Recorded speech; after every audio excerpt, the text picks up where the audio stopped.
College ahanba kaba numini haiduna ningthi magi kada chakhariba mayamdu loisindakhay mamaidu kana keri isaisu ahuna thari mina kauba ngangba tadakhay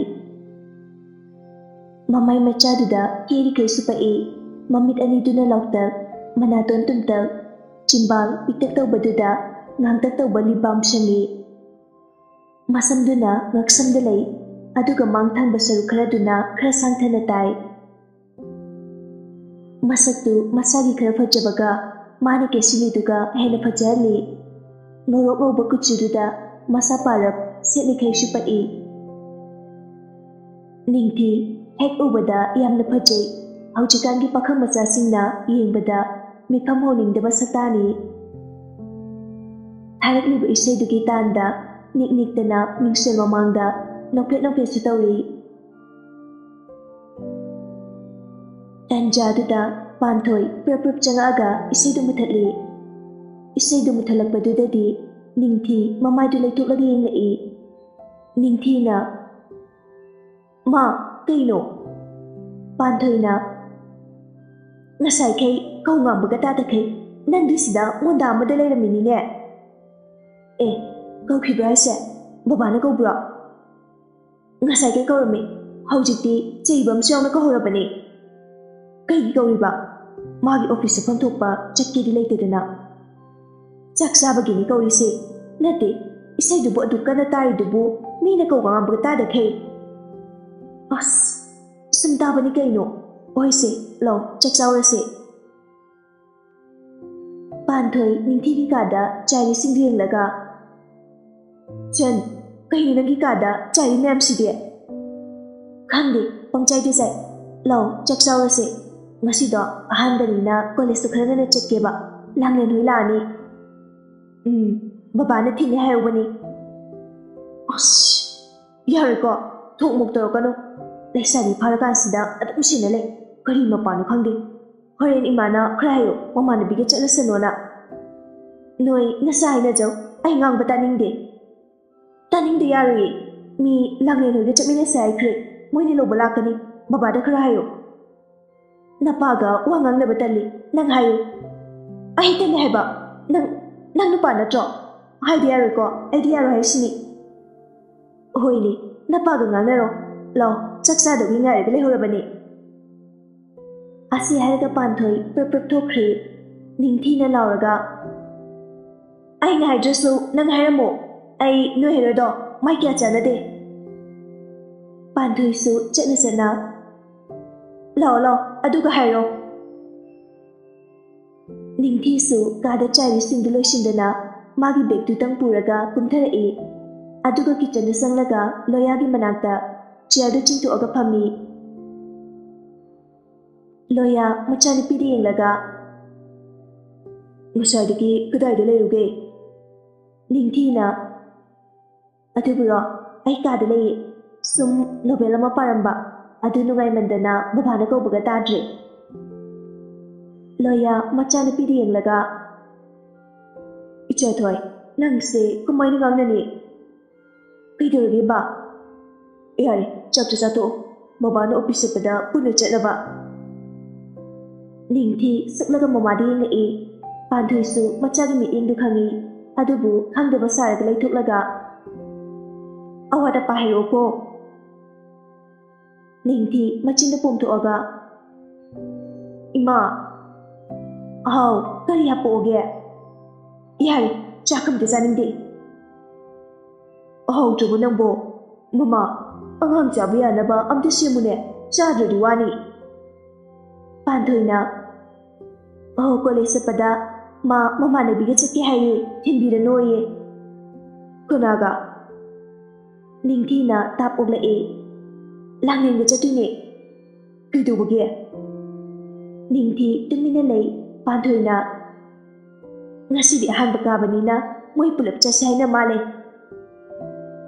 chumi na dosu college ta pulap pundau le bani adoba ngasi di moi ki chamina rage aina su lawala on haikre khoi pare dudi ni hakle raga loya office ta set khre ꯅꯤꯡꯊꯤꯁꯨ ꯂꯥꯡꯂꯦꯟ ꯍꯣꯏꯅ ꯂꯧꯕ ꯂꯥꯛꯇꯅ ꯃꯣꯏꯒꯤ ꯄꯨꯟꯅ ꯆꯠꯈ꯭ꯔꯦ꯫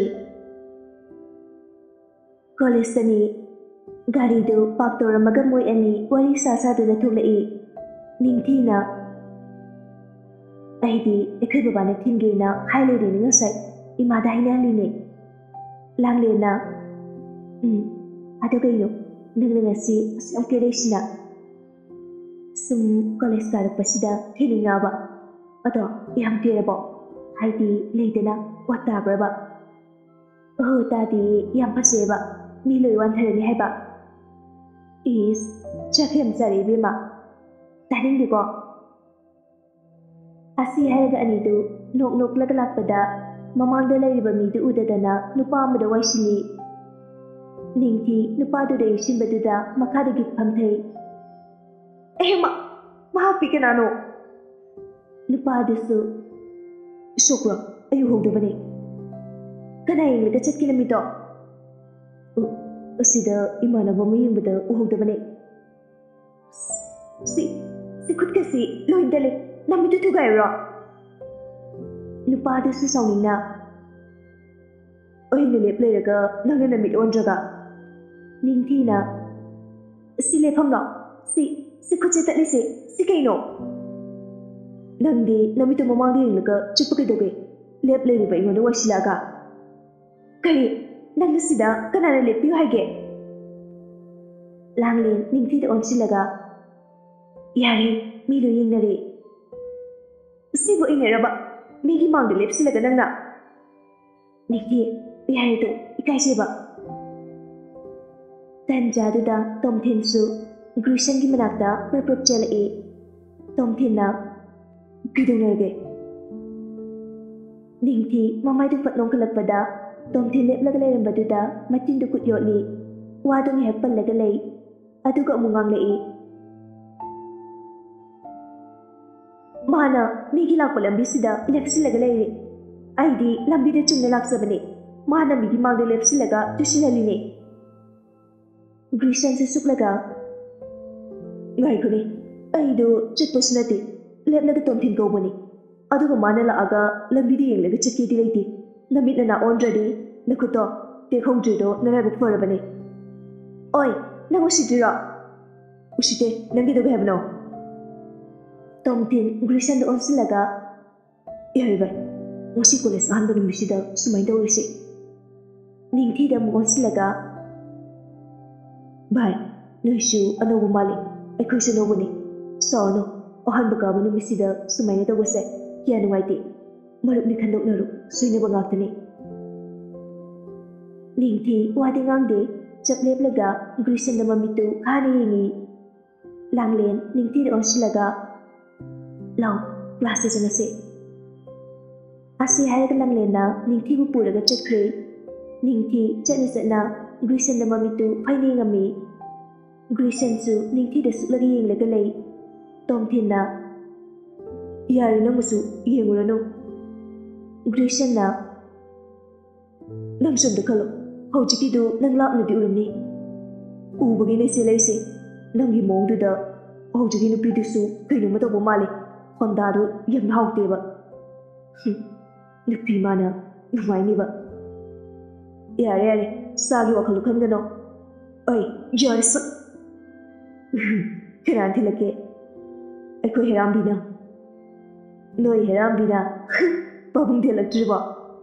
ꯍꯜꯂꯛꯇ꯭ꯔꯤ ꯉꯁꯤ ꯂꯥꯛꯑꯅꯤ꯫ ꯑꯣ ꯑꯗꯣ ꯏꯕꯥꯅꯤꯁꯨ ꯀ꯭ꯂꯥꯁ ꯌꯧꯔꯁꯤ ꯂꯥꯛꯑꯣ꯫ ꯃꯍꯥꯁꯣꯏ ꯑꯩꯈꯣꯏ ꯑꯅꯤ ꯀ꯭ꯂꯥꯁ ꯄꯨꯟꯗꯦ꯫ ꯀꯥꯎꯏ ꯑꯗꯣ ꯆꯠꯂꯣ ꯅꯪꯁꯨ ꯅꯪꯒꯤ ꯀ꯭ꯂꯥꯁꯇ ꯑꯩꯁꯨ ꯆꯠꯂꯒꯦ꯫ ꯐꯅꯤ꯫ ꯑꯁꯤ ꯍꯥꯏꯅꯔꯒ ꯑꯅꯤꯗꯨ ꯃꯥꯒꯤ ꯃꯥꯒꯤ ꯀ꯭ꯂꯥꯁ ꯔꯨꯝꯗ ꯆꯠꯅꯈ꯭ꯔꯦ꯫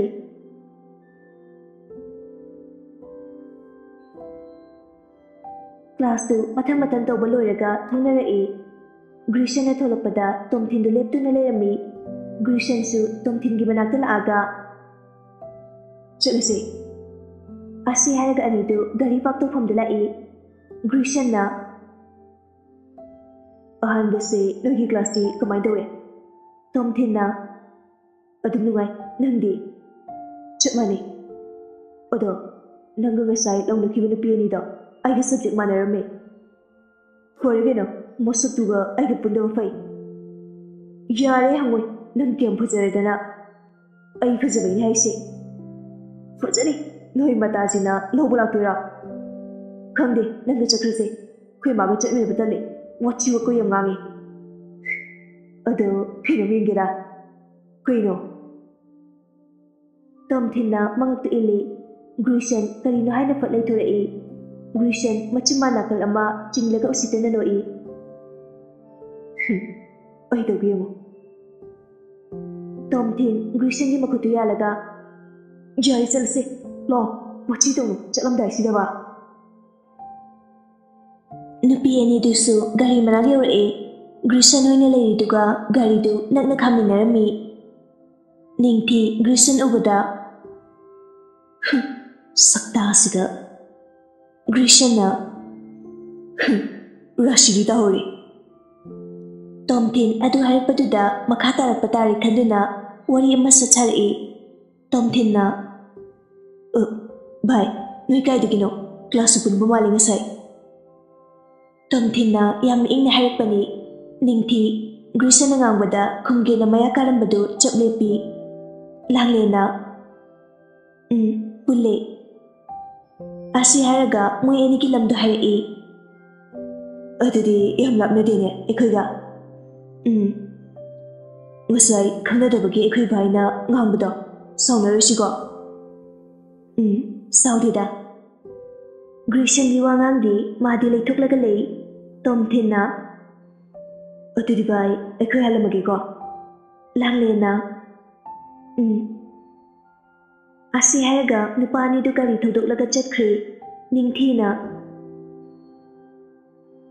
ꯑꯃ ꯅꯨꯄꯥꯁꯤꯅ ꯃꯤꯔꯣꯟ ꯉꯥꯡꯉꯤ ꯑꯃ ꯃꯨꯊꯤꯁꯤꯅ ꯁꯥꯔꯤꯁꯦ ꯁꯛꯇꯥꯁꯤꯒ ꯀꯩꯅꯣ ꯅꯪꯅ ꯑꯗꯨ ꯌꯥꯝ ꯁꯥꯎꯔꯤꯗꯣ ꯀꯔꯤ ꯑꯃꯨꯛ ꯍꯥꯏꯔꯝꯃꯒꯦ ꯀꯩꯁꯨ ꯍꯥꯏꯗꯦ ꯉꯁꯥꯏꯒꯤ ꯃꯥꯒꯤ ꯃꯇꯧꯗꯨꯗꯅꯤ ꯐꯨꯅꯤꯡꯉꯛꯏꯁꯦ ꯑꯣ ꯐꯨꯔꯨꯔꯅꯨ ꯌꯥꯔꯦ ꯆꯠꯂꯁꯤ ꯂꯥꯛꯑꯣ ꯑꯁꯤ ꯍꯥꯏꯔꯒ ꯑꯅꯤꯗꯨꯁꯨ ꯒꯥꯔꯤꯗ ꯊꯧꯔꯒ ꯃꯌꯨꯝꯂꯣꯝꯗ ꯍꯥꯏꯊꯔꯛꯑꯦ ꯅꯤꯡꯊꯤꯗꯨ ꯃꯌꯨꯝꯗ ꯊꯥꯗꯔꯝꯂꯒ ꯂꯥꯡꯂꯦꯟ ꯆꯠꯈ꯭ꯔꯦ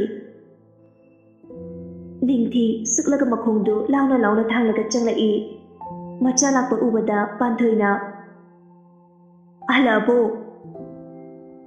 ꯅꯤꯡꯊꯤ ꯀꯔꯤꯁꯨ ꯈꯨꯝꯗꯦ ꯊꯥꯔꯤꯕ ꯁꯣꯐꯥꯗꯨꯗ ꯐꯝꯊꯩ ꯀꯩꯗꯧꯔꯒꯦ ꯑꯃꯨꯛ ꯆꯠꯂꯝꯗꯥꯏꯗ ꯍꯤꯒꯠꯂꯒ ꯊꯣꯛꯈ꯭ꯔꯒ ꯍꯟꯖꯤꯜꯂꯛꯄꯗꯅ ꯇꯨꯝꯊꯣꯛꯑꯒ ꯍꯟꯖꯤꯜꯂꯛꯏꯁꯤꯅ ꯅꯤꯡꯊꯤꯅ ꯃꯥ ꯑꯩ ꯌꯥꯝ ꯁꯥꯎꯅꯤꯡꯉꯦ ꯃꯤꯅ ꯂꯥꯛꯆꯕꯁꯦ ꯑꯩ ꯌꯥꯝ ꯄꯦꯟꯗꯦ ꯀꯩꯗꯧꯔꯒꯦ ꯀꯅꯥꯅ ꯀꯔꯤꯗ ꯀꯩꯗꯧꯕꯗ ꯂꯥꯛꯆꯈ꯭ꯔꯒꯦ ꯃꯤꯅ ꯂꯥꯛꯄ ꯂꯝꯕꯤꯗꯨꯗ ꯂꯦꯞꯁꯤꯜꯂꯒ ꯂꯩꯔꯒ ꯑꯩꯗꯤ ꯑꯗꯨꯃꯥꯏꯅ ꯂꯦꯞꯄꯝꯅꯦꯁꯨ ꯈꯪꯗꯦ ꯑꯗꯨꯅ ꯃꯤꯠꯁꯦ ꯈꯔ ꯀꯣꯏꯔꯨꯔꯦ ꯑꯗꯨꯒ ꯈꯪꯗꯗꯅ ꯊꯦꯡꯖꯤꯜꯂꯦ ꯇꯨ ꯁꯤ ꯇꯠꯂꯤꯁꯦ ꯑꯁꯤ ꯍꯥꯏꯔꯒ ꯃꯈꯨꯠ ꯑꯇꯠꯄꯗꯨ ꯄꯨꯊꯣꯛꯑꯒ ꯌꯦꯡꯍꯜꯂꯤ ꯄꯥꯟꯊꯣꯏ ꯃꯆꯥꯅ ꯍꯥꯏꯗꯨ ꯒ꯭ꯌꯥꯟ ꯃꯦꯟ ꯇꯥꯗꯕꯅꯤꯅ ꯍꯪꯂꯛꯏ ꯁꯤꯅ ꯀꯗꯥꯏꯗ ꯋꯥꯏꯁꯤꯜꯂꯤꯕ ꯂꯦꯞꯂꯒ ꯂꯩꯔꯝꯕ ꯅꯨꯄꯥꯗꯨꯗ ꯋꯥꯏꯁꯤꯜꯂꯦ ꯍꯥꯏꯕ ꯂꯦꯞꯂꯒ ꯂꯩꯔꯝꯕ ꯅꯨꯄꯥꯗꯨꯗ ꯋꯥꯏꯁꯤꯜꯂꯤꯕ ꯍꯣꯏ ꯀꯔꯤꯒꯤ ꯅꯪꯗꯤ ꯆꯨꯝꯅ ꯆꯠꯇꯗꯅ ꯂꯦꯞꯄꯤꯕ ꯃꯤꯗꯨ ꯋꯥꯏꯁꯤꯜꯂꯤꯗꯤ ꯃꯥ ꯂꯦꯞꯄꯝꯅꯦꯗꯤ ꯀꯅꯥꯅ ꯈꯪꯅꯦꯒꯦ ꯁꯤ ꯇꯠꯂꯤꯁꯤ ꯎꯗ꯭ꯔꯦ ꯍꯥꯏꯔꯤꯕ꯭ꯔꯕꯨ ꯅꯈꯨꯠꯇꯨ ꯇꯦꯍꯧꯗ꯭ꯔꯤꯗꯣ ꯐꯔꯕꯅꯦꯌꯦ ꯅꯪꯅ ꯋꯥꯏꯁꯤꯜꯂꯨꯗꯨꯒ ꯄꯥꯈꯨꯝꯗꯨꯒ ꯆꯞ ꯃꯥꯟꯅꯔꯦ ꯌꯥꯔꯦ ꯌꯥꯗꯦ ꯃꯥ ꯅꯨꯡꯉꯥꯏꯗꯣꯏꯅꯤ ꯑꯁꯤ ꯍꯥꯏꯔꯒ ꯃꯥꯒꯤ ꯀꯥꯗ ꯄꯔꯞ ꯂꯥꯛꯏ ꯕꯦꯛꯇꯨ ꯂꯪꯁꯤꯜꯂꯒ ꯐꯃꯨꯡꯗ ꯂꯣꯡꯅ ꯍꯤꯞꯊꯔꯛꯏ ꯅꯤꯡꯊꯤ ꯃꯊꯟꯇ ꯃꯔꯝ ꯃꯔꯝ ꯁꯣꯜꯂꯤ ꯃꯤ ꯑꯗꯨ ꯌꯥꯝ ꯎꯁꯤꯠꯇꯕ ꯋꯥꯉꯥꯡ ꯁꯉꯥꯡꯅ ꯂꯨꯗ꯭ꯔꯤꯕ ꯁꯛꯇꯥꯃꯛꯅ ꯀꯤꯡ ꯀ꯭ꯔꯣꯕꯥ ꯍꯦꯛ ꯃꯥꯜꯂꯗꯅ ꯅꯪ ꯀꯣꯂꯦꯖ ꯑꯣꯏꯔꯝꯕꯩ ꯐꯔꯕꯅꯤ ꯅꯠꯇ꯭ꯔꯗꯤ ꯈꯪꯗꯧꯅꯤ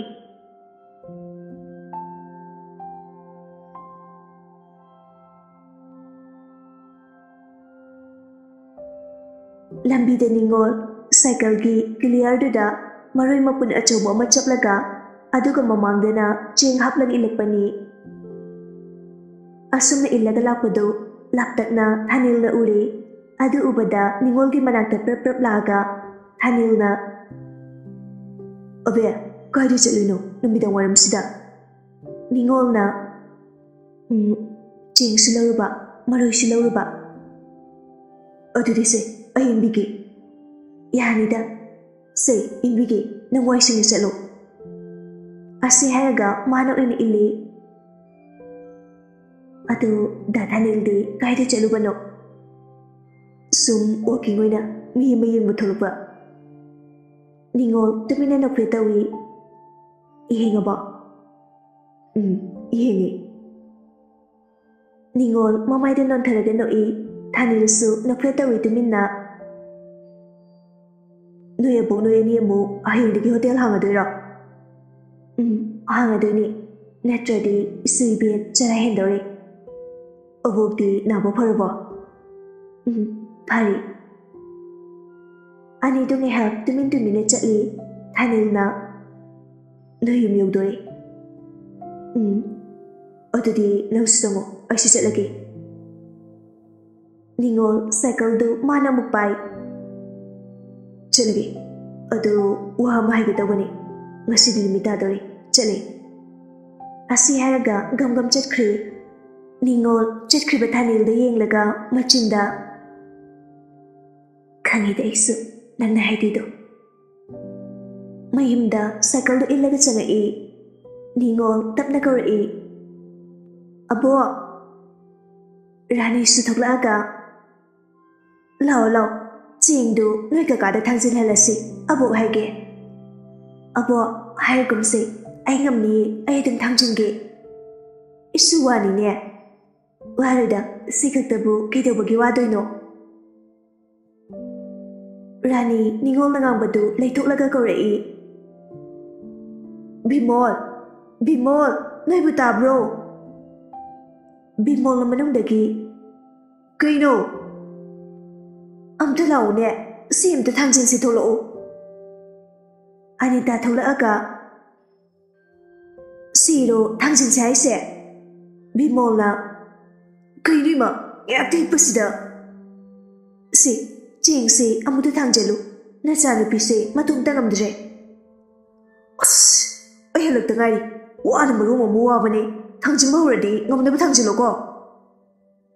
Asi haramlaga changkri. Rani na. Bimol, ngamda tawrini ni angang sinangbo. Anita na paithoklaga. Thangi simaktada. Amuksu thangbagi mikok thulai. Manjri mandon machani na. Asi haramlaga changkri. Rani ningol denglai. Ningol na takna. Abo, aina hairu nu haidudi. Ai ngamni haiba.